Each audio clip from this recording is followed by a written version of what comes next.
साधना को इतना महत्व देना, और आप में से प्रायः उन लोगों ने उनके उस स्वरूप को देखा है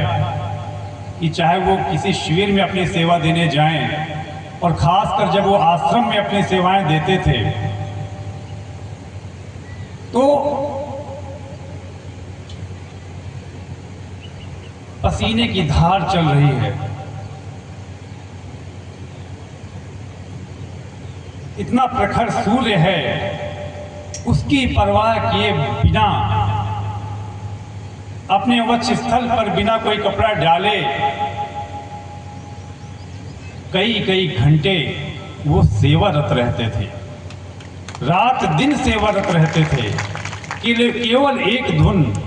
कि मुझे अपनी काया का उपयोग करना है। आज समाज में अधिकांश लोग हैं कि हमारी आपकी प्रवृत्ति, समाज के लोगों की प्रवृत्ति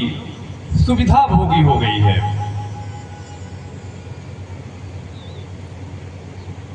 हर व्यक्ति उतना ही काम करना चाहता है जितना काम करने से उसका और उसके परिवार का जीवोपार्जन होता रहे, उसके उदर की पूर्ति होती रहे, अन्यथा उससे बढ़कर कोई पुरुषार्थ नहीं करना चाहता, कोई परिश्रम नहीं करना चाहता। यदि छात्र है तो पढ़ने में परिश्रम नहीं करना चाहता,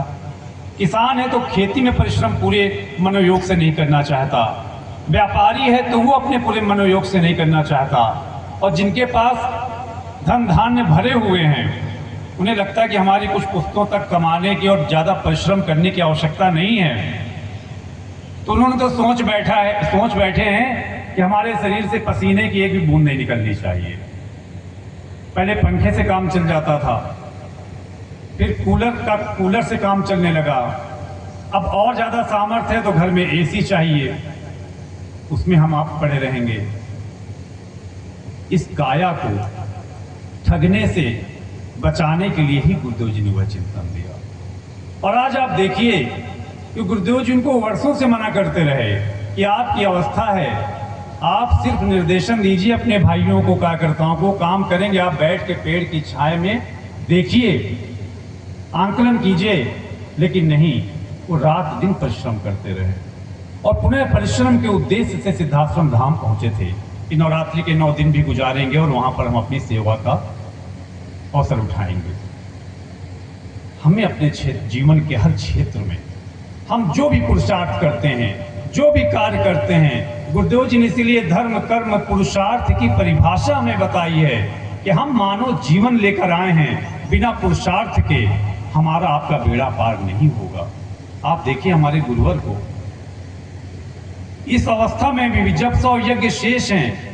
उनके पास सुख उपभोग के तमाम साधन हैं,